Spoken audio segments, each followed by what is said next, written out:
Ironhawk Financial, Ironhawk Financial, and Joseph Lombardi, managing partner, take care of all your financial needs. You give Ironhawk a call today. They are a consultant that can handle any questions you might have in your finances. They'll be able to find a solution for that. They'll take your money that the government takes away from you, restructure that, put it back in your pocket, and have you have more control. If you're in business, if you're a small business owner, call Ironhawk Financial today. They have a track record of over 20 plus years working with small businesses, independents, and large companies, as well as individual people, helping they take control of their finances. Ironhawk Financial, proud sponsor right here on the Prayed Up Network and Kevin Allen Projects.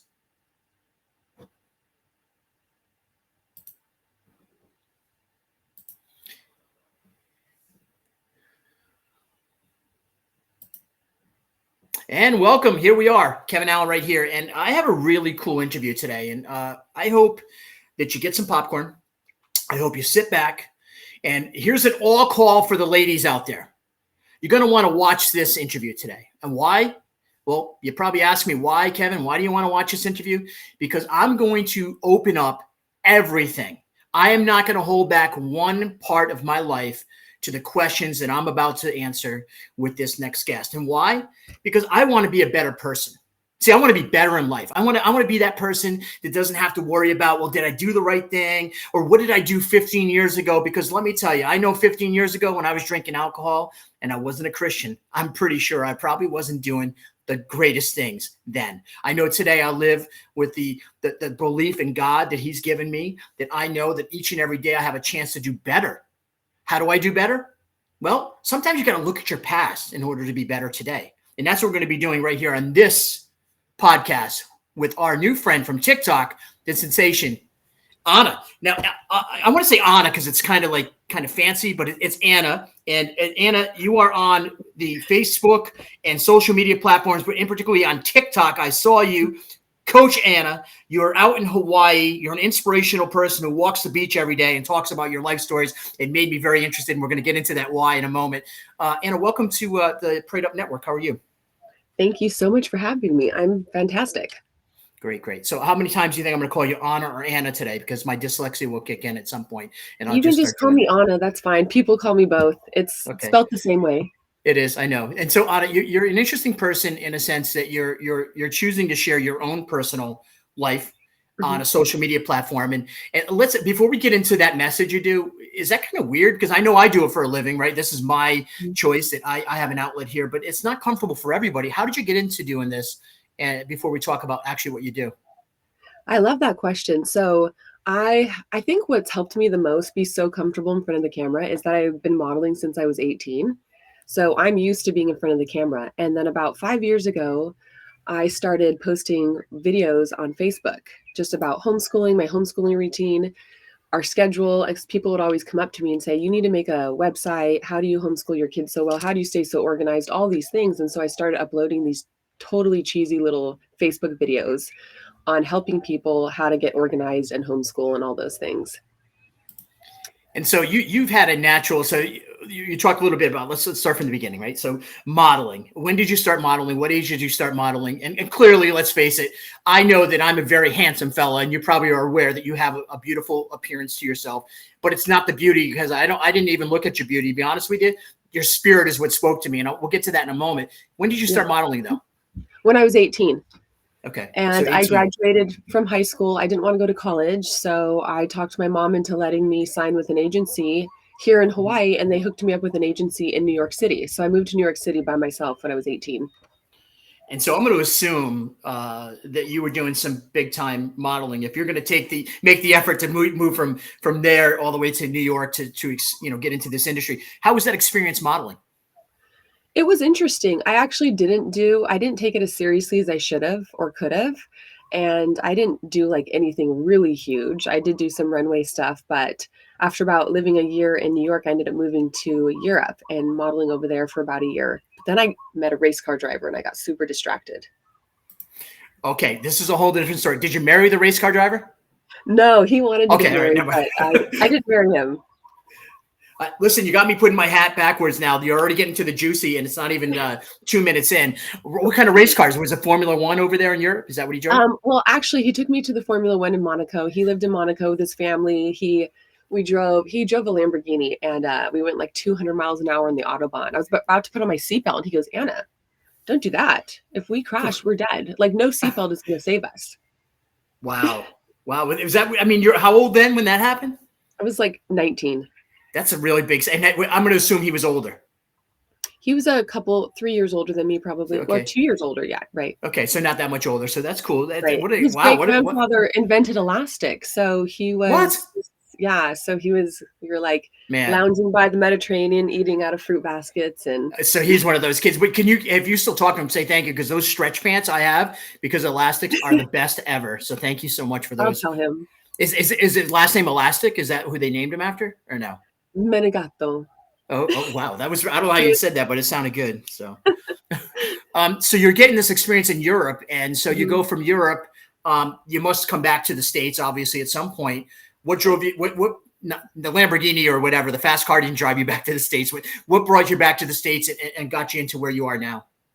I didn't want to get married. I felt I was too young, and I was just ready to come back to the States. So I came back to LA, lived with a few actresses and models, and lived in LA for a year. And then something brought me back to Hawaii, where I ended up getting pregnant. So like mid-20s, became a single mom. Oh, wow. So you started raising now, do you have one child, or how many children do you have? I have 3. You have 3 children now. And so I know there's a different part of the story that we're going to get to, but that first child you have, you're raising as a single mom. That's got to be hard at 20 years old. And wow. Right. How did that experience go? Yeah, I was 25 and I was involved in the church, but it was a moment where I tell people, like, when you have hurts, don't take them to the world. Take them to God, because I took my hurts to the world and I thought that the world could fix it. And I was partying and I walked away from the church, and I thought the church people were so legalistic, and they can be. Church people can be so freaking legalistic and in this box, right? And so just in a box. And so I walked away from all that and tried to spite my boyfriend at the time. I had never had sex. We never did. And he said, "If you ever had sex with anybody, I would never forgive you." And I was like, cool. I don't want to have anything to do with you anymore. He was a narcissist. I didn't know about narcissism back then. So I ended up sleeping with the first guy who wanted to sleep with me. And a few guys later, I ended up getting pregnant. And I was like promiscuous for like 4 months and then got pregnant. Wow. Okay. I say, wow. Okay. Because listen, let's establish something right out of the box here. Right. And I think this is interesting because I like your I'm comfortable with you. And we talked a little bit before, and I'm an open book, and we're going to get to that. But learning about you, it's like, you're a real person. I can tell you're one of those people that probably gets the shock factor not too long into a conversation when you meet people, because you say it like it is. You're kind of that person. Is that true? Mm-hmm. Yeah. You've always been that way. I'm super direct. It's my personality. If you're familiar with the Enneagram, which I'm certified in and I teach, 8s are very direct, very straightforward. Sometimes they don't have much of a filter, and they just say it like it is. Like, what you see is what you get with me. There's no pretense. I have nothing to hide. We're all losers. We're all sinners in a sense, right? I mean, losers in a sense. Yeah. And you know what? This is so resonating with me in so many aspects of even my last relationship basically told me that she wasn't in love with me anymore. Right. Mm-hmm. And she was actually in Hawaii when this happened. And that's why I said that, I started paying attention to your stuff. And a lot of it was to really, it's been such an amazing experience, because I've been now made aware of my own loserness, as you just said, right. My Loserville. We'll get into Loserville in a minute. I want to talk still about you, because this is interesting to me.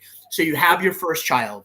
Mm-hmm. You're by yourself. I'm assuming you still have a family unit around you, or how'd that work out for a young woman? Most of my family's here.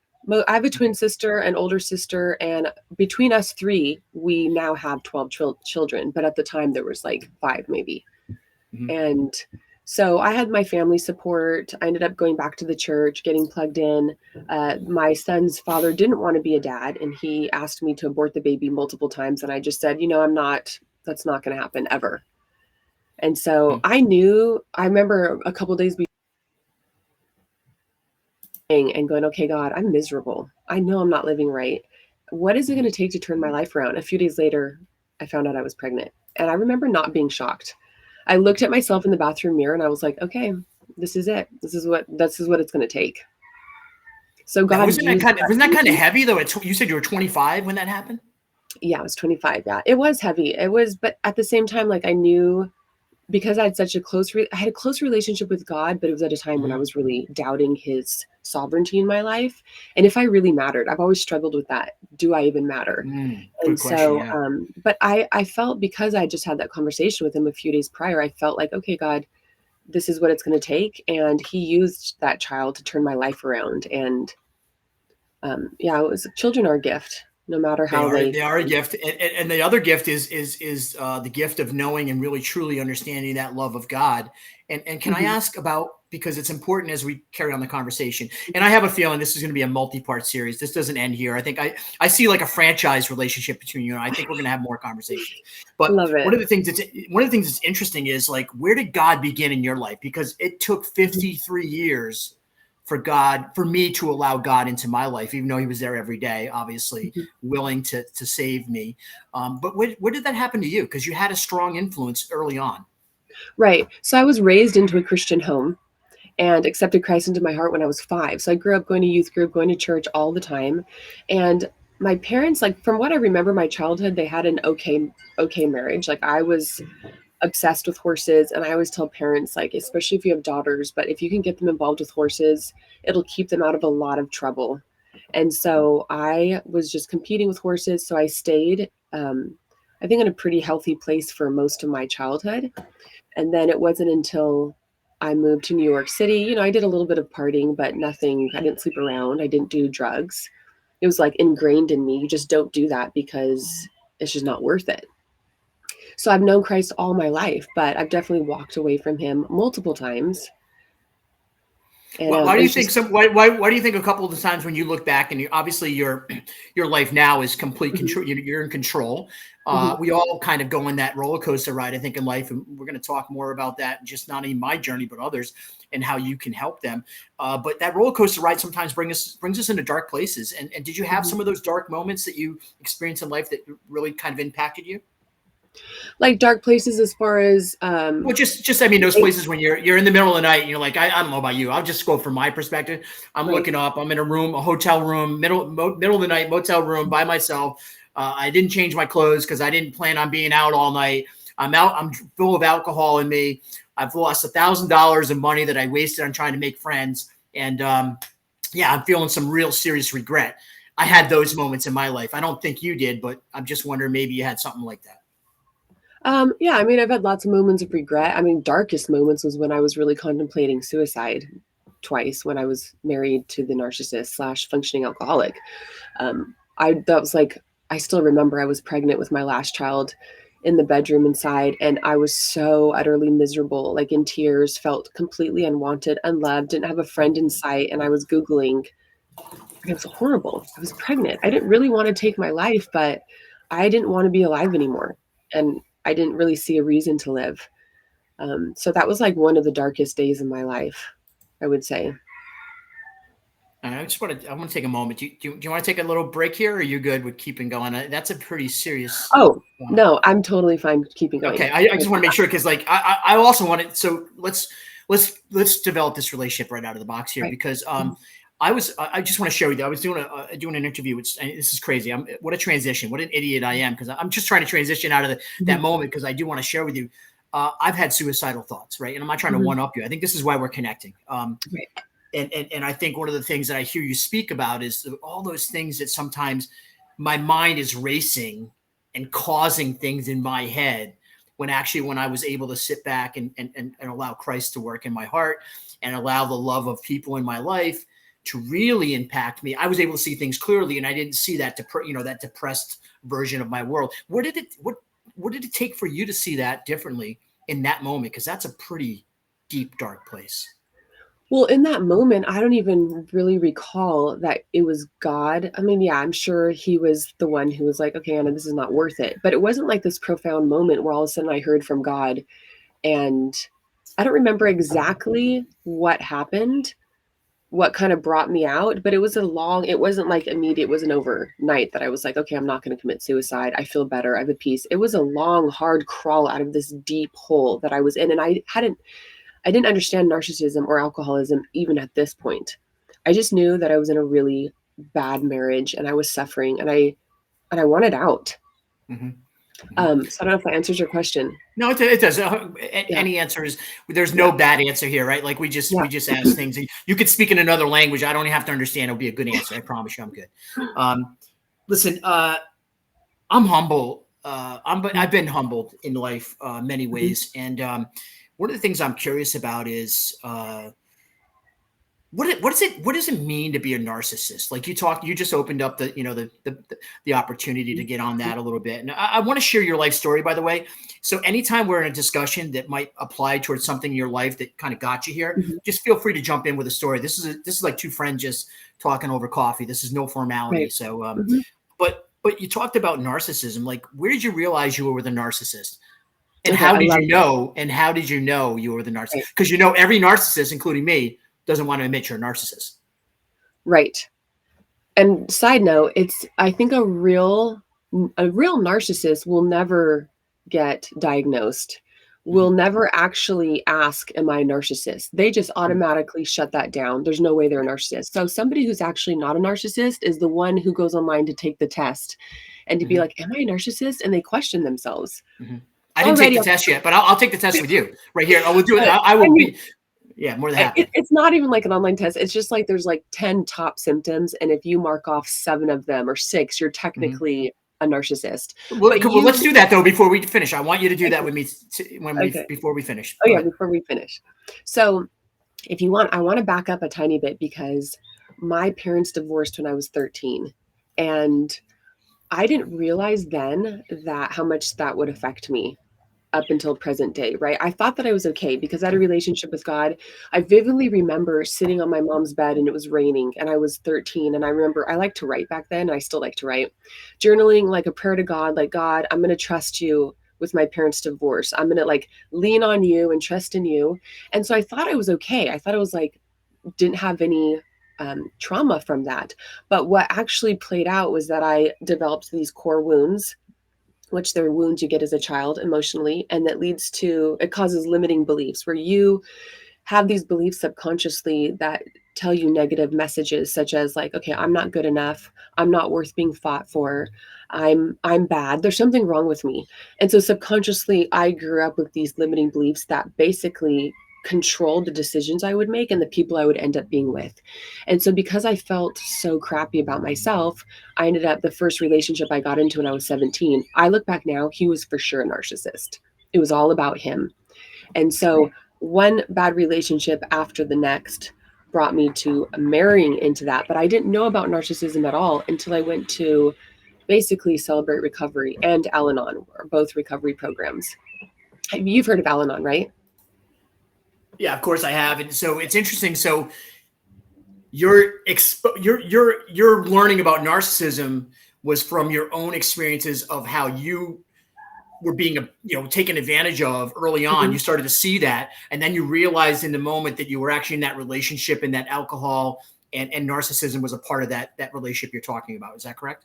Right, right. Because, and also about 50% of narcissists are also addicts, which makes sense Right. because they Right. want to cover up, they want to numb the pain that they feel, right? And so the two, I only had really 3 long-term relationships. The second 2 were both addicts. Mm-hmm. And I realize now narcissists are also a lot of people are attracted to beautiful things, right? Mm-hmm. But narcissists are obsessed with beauty and success. And they want to be, and I realize this now, like, Check those 2 boxes off on me then, because right now out of the box, I'm going to tell you right now, guilty of those 2 things. So I guess I got 5 more answers, and I'm a narcissist. right. But But go ahead. also, do you know what you are on the Enneagram personality test? I have no Okay. clue. So you're probably I a don't. I 3. might want to cry. Am I going to cry if I find No, out? Because I it's don't want not to bad. cry. There's no bad number on the Enneagram, but you're probably a 3, which means you're a high achiever, which means you like for people to acknowledge you and notice your Mm-hmm. accomplishments and you Mm-hmm. want to be super successful, and there's good and there's bad things to that. So Mm-hmm. it could not be that you're a narcissist, but that you're a 3 on the Enneagram. Well, that might be the possibilities, but I Yeah. will tell you that you talked about narcissism and addiction, and Mhm. I want to ask, through your great experiences, and I say great, not happy experiences, but these Right. emotionally challenging experiences of growth.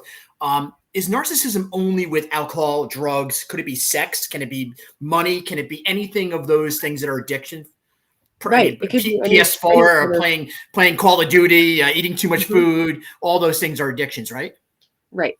Yeah, for sure. And it's where any I love this definition of an alcoholic.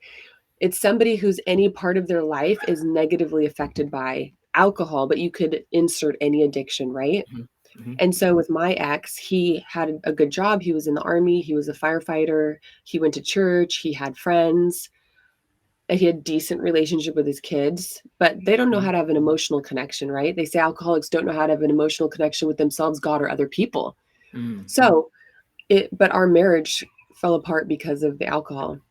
And so people would look at him and say, a pastor even told me, "Oh, I don't think your husband's an alcoholic." But I'm like, you would have to live with us for a month. Hmm. It doesn't matter how much alcohol you drink or when. It Hmm. matters, are you allowing that addiction to ruin a part of your life? Anna Christian, you are a TikTok celebrity star now. You're big time. So that's how we found you. And you're sharing this story is really kind of amazing because I have a few other folks in my life, and in particular, I give TK a shout out. She'll be coming on. She also is very similar in her life's experience, like yourself.